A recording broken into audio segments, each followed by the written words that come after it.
Hi everyone. तो आज की वीडियो में मैं आप लोगों के साथ में सीटेट के एग्जाम को लेकर हमारी सीडीपी के कुछ ऐसे टॉपिक जो आने वाले हैं और बहुत ही ज्यादा उसमें से क्वेश्चन पूछे जाते हैं। तो सीडीपी को लेकर मैं आप लोगों के साथ में कुछ ऐसे शॉर्ट नोट्स और कुछ ऐसे शॉर्ट टर्म्स शेयर करने वाली हूँ। अगर आप लोग सिर्फ उन सारे नोट्स को जो मैंने एकदम अच्छे तरीके से और खुद के नॉलेज के हिसाब से बनाए हैं, अगर आप सिर्फ उन नोट्स को अपने रिविजन टाइम में कर पाते हैं तो आप अपने एग्जाम को बहुत ही अच्छे मार्क्स से क्लियर कर पाएंगे।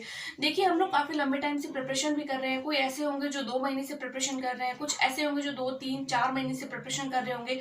लेकिन फिर भी अगर उन लोगों को ऐसा लगता है कि हम एक प्रॉपर रिविजन नहीं कर पा रहे हैं, तो अगर आप लोग इन शॉर्ट नोट्स को अपने एक प्रॉपर रिविजन के रूप में लेंगे और अगर आप उसको एग्जाम से कुछ दिन पहले ही से ही रिवाइज करना स्टार्ट कर देंगे तो आप अपने एग्जाम को बहुत ही आसानी से क्लियर कर पाएंगे।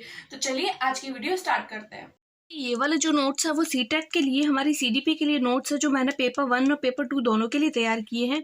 ये जो नोट्स है वो मैंने खुद ने लिखे हैं और मैंने खुद ने पूरे अच्छे से पूरे सारे टॉपिक्स को पढ़ के और किस तरीके से मैं इसको शॉर्ट फॉर्म में आप लोगों के साथ में इस सबको दिखा सकूँ ताकि आप अपना अच्छे से रिविजन कर सकें, तो उस हिसाब से प्रिपेयर किए।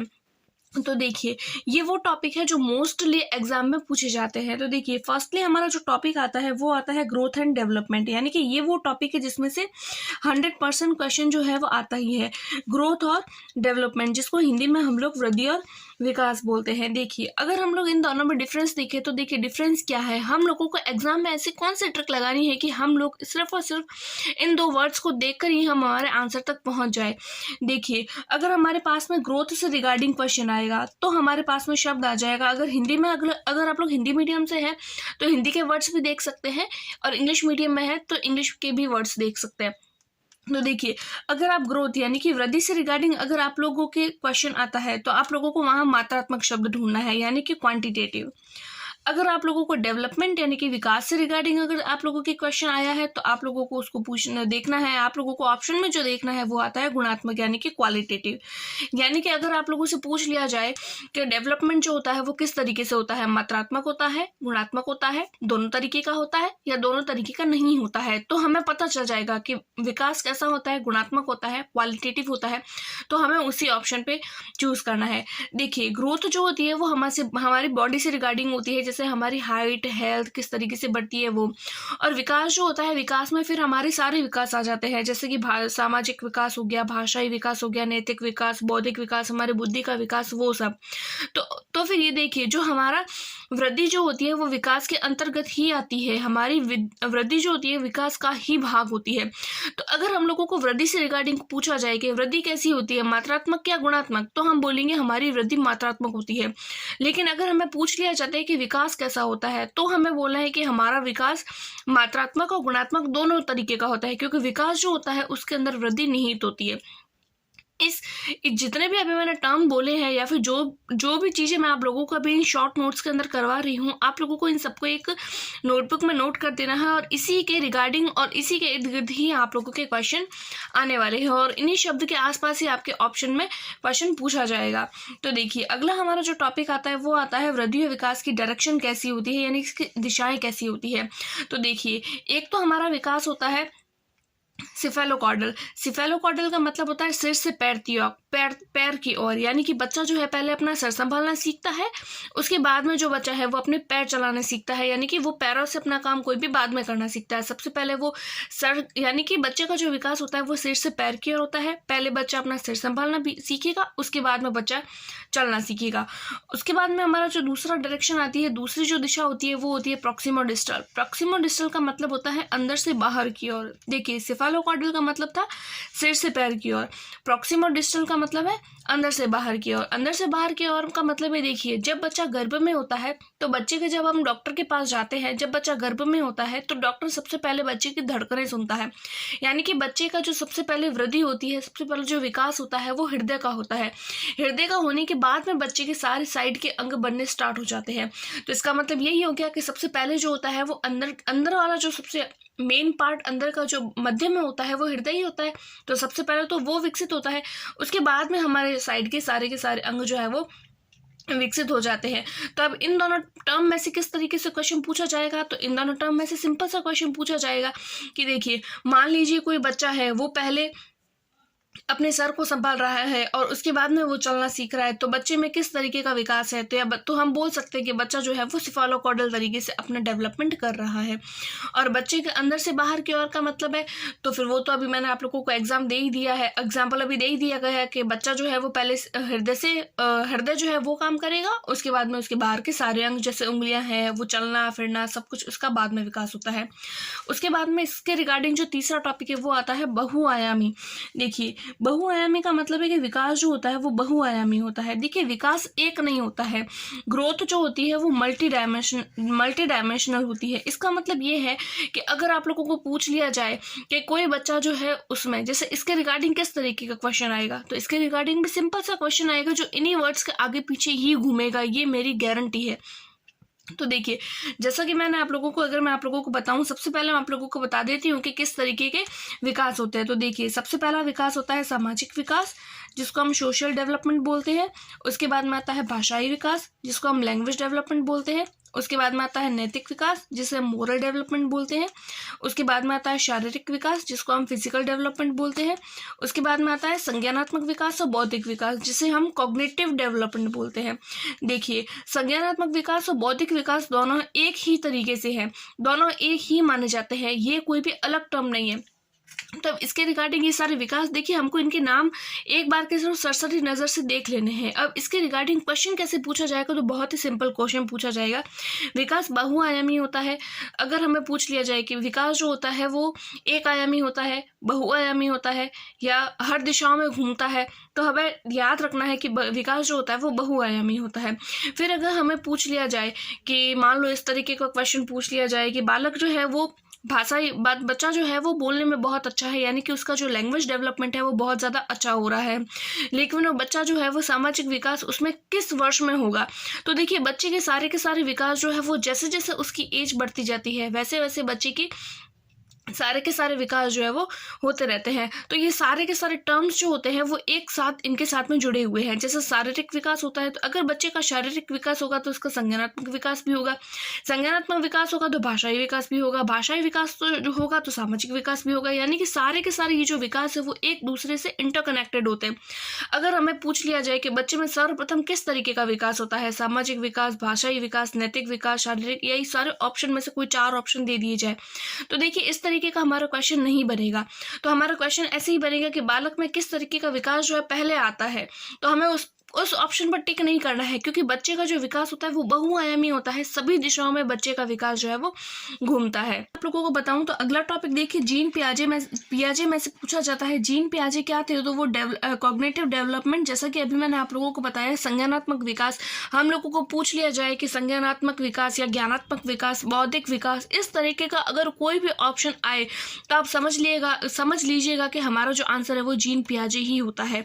अब देखिए, इसके रिगार्डिंग कुछ 3 टर्म्स मैंने यहाँ पे लिखी है, तो आप लोगों को सिर्फ और सिर्फ उन 3 टर्म्स और इसके रिगार्डिंग कौन कौन सा एक वर्ड जो एज अ टैग वर्ड आप लोगों को याद रखना है। अगर आप उन वर्ड्स को भी याद रख पाते हैं तो आप लोग एग्जाम में अच्छा स्कोर कर पाएंगे। तो देखिए, अगर कोई भी वर्ड है, जैसे ये स्कीमा वर्ड है, तो ये जीन पियाजे से रिगार्डिंग है। तो स्कीमा का मतलब क्या होता है, स्कीमा का मतलब होता है कि मान लीजिए कोई बच्चा है, उस बच्चे को हम लोगों ने कोई भी चीज़ दिखा दी, मान लीजिए हमने उस बच्चे को पेट दिखा दिया,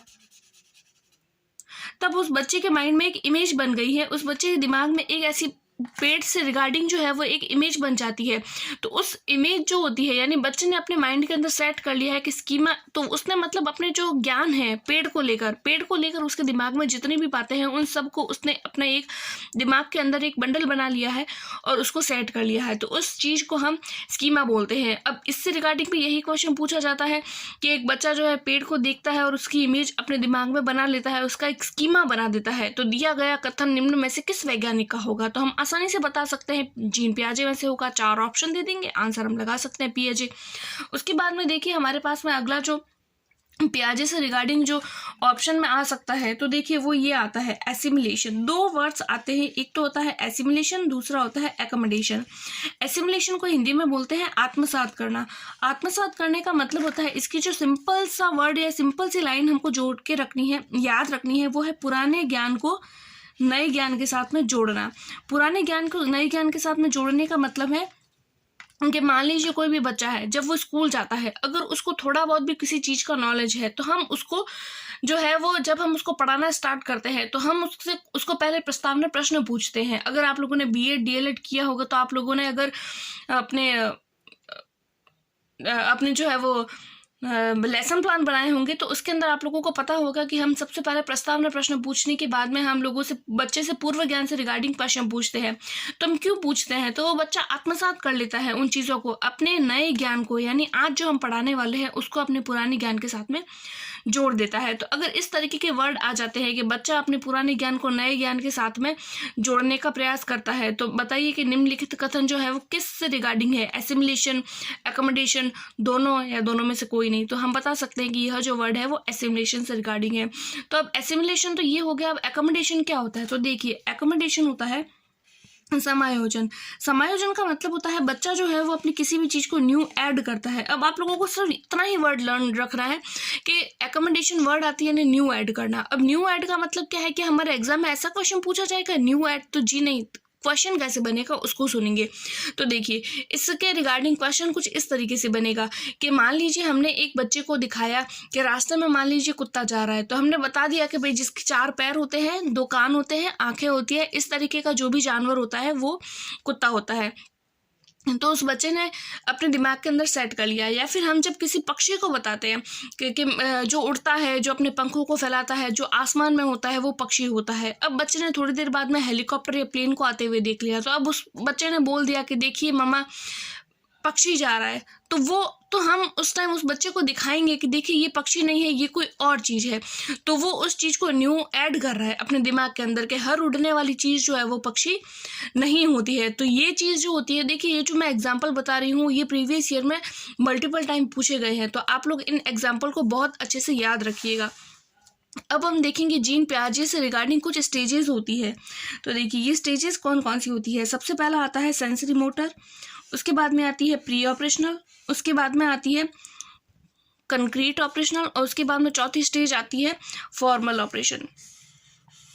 तो देखिए, अगर आप लोगों से पूछ लिया जाए कि जीन पियाजे ने कितनी स्टेजेस दी, तो 1st, 2nd, 3rd, 4 इसकी सीरीज पूछ ली जाए तो हमको पता है sensory motor, pre operational, concrete operational और फॉर्मल ऑपरेशनल। अगर आप लोगों को याद नहीं रहती है तो आप लोग डायरेक्ट इसके आगे आगे वर्ड देख लीजिए। सेंसरी मोटर का S, प्री ऑपरेशनल का P, कंक्रीट का C और F, SPCF। तो आपको डायरेक्ट याद रह जाएगी कि अच्छा इस तरीके से जो सीरीज है तो वो इसके रिगार्डिंग है। अब सेंसरी मोटर को हिंदी में क्या बोलते हैं? तो सेंसरी मोटर में बच्चा उसको जो है वो संवेदी बोला जाता है, यानी संवेगों से रिगार्डिंग अगर कोई भी वर्ड आ जाता है कि मान लीजिए बच्चा जो है वो अपने संवेगों के माध्यम से सीख रहा है, तो बच्चा जीन पियाजे के अनुसार कौन सी स्टेज में है, तो वो बच्चा जो है वो सेंसरी मोटर में है। तो और यह जो एज होती है तो इसमें केवल बच्चा 0 से 2 साल का ही होता है। उसके बाद में आता है ऑब्जेक्ट परमानेंस। ऑब्जेक्ट परमानेंस इसकी विशेषता है। ऑब्जेक्ट परमानेंस का मतलब है कि बच्चे ने अगर किसी चीज़ को देखा है तो अब उसके माइंड में वो चीज़ सेट हो गई है, अब उसके माइंड में वो बात फिट हो गई है, अगर वो 0 से 2 साल का है तो। उसके बाद में आता है प्री ऑपरेशनल। तो प्री ऑपरेशनल को हम हिंदी में बोलते हैं पूर्व संक्रियात्मक अवस्था, और इसमें जो बच्चे की अवस्था होती है वो 2 से 7 साल का बच्चा होता है। इसके अंदर जो हमारी कुछ 3-4 विशेषताएं हैं। पहली जो विशेषता आती है वो ईगोसेंट्रिज्म। ईगोसेंट्रिज्म का मतलब होता है बच्चा जो है केवल और केवल अपने फायदे की बात देखेगा। देखिए, अगर इस तरीके से वर्ड जो अगर आ जाते हैं जैसे lack of conservation, centration, egocentric, केवल और केवल आप ये वर्ड भी अगर याद रखते हैं तो भी आप अपने एग्जाम में बहुत अच्छा स्कोर कर पाएंगे। आप लोगों को आसानी से पता चल जाएगा कि ये वर्ड आया है मतलब ये जीन पियाजे से ही रिगार्डिंग है। दूसरा वर्ड आता है सेंट्रेशन और तीसरा वर्ड आता है लैक ऑफ कंजर्वेशन। अगर इन 3 वर्ड्स के रिगार्डिंग अगर क्वेश्चन पूछा जाता है तो हमें प्री ऑपरेशनल स्टेज लगानी है। उसके बाद में आता है कंक्रीट ऑपरेशनल। देखिए, कंक्रीट ऑपरेशनल का मतलब होता है मूर्त संक्रियात्मक अवस्था। मूर्त संक्रियात्मक अवस्था में भी हमें कुछ टर्म्स याद रखनी है, जैसे कि सीरिएशन याद रखना है, दूसरा आता है रिवर्सिबिलिटी याद रखना है, तीसरा हमें कंजर्वेशन याद रखना है और चौथा हमें ट्रांजिटिविटी। ये कुछ वो वर्ड है जो हमें याद रखने हैं। अगर इस तरीके के वर्ड अगर एग्जाम में पूछ लिए जाते हैं कि निम्न में से एक बच्चा जो है वो सीरिएशन, रिवर्सिबिलिटी, कंजर्वेशन इन सारी चीज़ों को वो कर पा रहा है, तो निम्न में से बच्चा जो है वो कौन कौन सी स्टेज में है, तो हमें 4 ऑप्शन दे दिए जाएंगे, sensory motor, pre operational, concrete operational और फॉर्मल ऑपरेशनल। तो हमें पता चल जाएगा कि ये चारों वर्ड आ रहे हैं, मतलब वो बच्चा कंक्रीट ऑपरेशनल में है। अगर मैंने यहाँ पे एज नहीं लिखी है, अगर हमें इसके रिगार्डिंग एज पूछ ली जाए तो हम आसानी से बता सकते हैं कि ये बच्चा जो है वो 7 से 11 वर्ष में है। उसके बाद में आती है चौथी एज, वो आती है फॉर्मल ऑपरेशनल, जिसको बोला जाता है औपचारिक संक्रियात्मक अवस्था। इसके अंदर अगर हमारे ऑप्शन में वर्ड आ जाता है हाइपोथेटिकल डिडक्टिव रीजनिंग, यानी अगर कोई बच्चा है वो इस तरीके की रीजनिंग कर पा रहा है, वो हाई लेवल के क्वेश्चन सॉल्व कर पा रहा है, तो बच्चा जीन पियाजे के अनुसार कौन सी स्टेज पर है, तो मैं आसानी से पता चल जाएगा कि बच्चा जो है फॉर्मल ऑपरेशनल स्टेज में है। देखिए, अभी तक तो मैंने आप लोगों को सिर्फ और सिर्फ 2 ही जो है वो पेजेस के नोट्स पढ़ाए हैं। इसके अलावा तीसरा एक और पेज है, अगर मैं इसको भी पढ़ाने बैठ गई तो हमारी वीडियो काफ़ी लंबी बन जाएगी, जो शायद हमारे एग्ज़ाम टाइम में हम लोगों के लिए एक मतलब हम नहीं पढ़ पाएंगे। तो आज की वीडियो में तो मैं आप लोगों के साथ इतना ही शेयर करूँगी। नेक्स्ट जो टॉपिक होंगे, जो हमारे बहुत ही छोटे छोटे टॉपिक होंगे, वो मैं आप लोगों के साथ में अगले वीडियो में शेयर करूँगी। अगर आप लोगों ने मेरी वीडियो को पूरा देखा तो आप प्लीज़ इन सबको, ये मेरे खुद के हैंड रिटन नोट्स है और इसको आप अपने नोटबुक में राइट डाउन कर लीजिए, क्योंकि अगर आप इसको एक डायरी में नोट कर देंगे तो आपको रिवीजन टाइम में ये बहुत ज़्यादा हेल्प करेगी। आई होप सो आपको मेरी ये वीडियो पसंद आई होगी। मिलते हैं अगली वीडियो में, तब तक के लिए टेक केयर, बाय बाय।